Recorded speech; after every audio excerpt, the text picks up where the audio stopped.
എറണാകുളം ജില്ലയിലെ വിവിധ വിദ്യാഭ്യാസ സ്ഥാപനങ്ങളുടെ മേധാവികളും പ്രിൻസിപ്പൽമാരും ഉൾപ്പെടെ വിവിധ ഗുരുശ്രേഷ്ഠന്മാരെ വിദ്യാഭ്യാസ വികാസ കേന്ദ്രം പ്രവർത്തകർ ആദരിച്ചു. എറണാകുളത്ത് ജൂലൈ 25 മുതൽ 27 വരെ വെളിയനാട് ആദിശങ്കര നിലയത്തിലും 27-28 തീയതികളിൽ ഇടപ്പള്ളി അമൃത വിശ്വവിദ്യാപീഠത്തിലും നടക്കുന്ന ദേശീയ വിദ്യാഭ്യാസ സമ്മേളനം, ജ്ഞാനസഭ എന്നിവയുടെ ഭാഗമായാണ് ആദരം. ഗുരുശിഷ്യ ബന്ധത്തിന്റെ ദിവ്യത്വമാണ് ഭാരതം മുന്നോട്ട് വയ്ക്കുന്നതെന്ന് ഗുരുവന്ദനം സ്വീകരിച്ച് പ്രൊഫസർ M.K. സാനു അഭിപ്രായപ്പെട്ടു.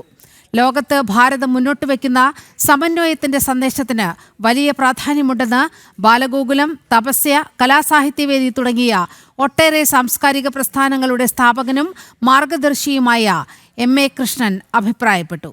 ഗുരുസംഗമം വെബിനാറിന്റെ ഉദ്ഘാടനം മഹർഷി പാണിനി സംസ്കൃത വേദിക് സർവകലാശാല vice chancellor doctor C.G. Vijayakumar നിർവഹിച്ചു. വിവിധ സ്ഥാപനങ്ങളിൽ വിദ്യാഭ്യാസ വികാസ കേന്ദ്രം സംഘടിപ്പിച്ച ഗുരുപൂജാ ചടങ്ങുകളിൽ വിദ്യാർത്ഥികളും അധ്യാപകരും ഉൾപ്പെടെ 1000-ലധികം പേർ പങ്കെടുത്തു.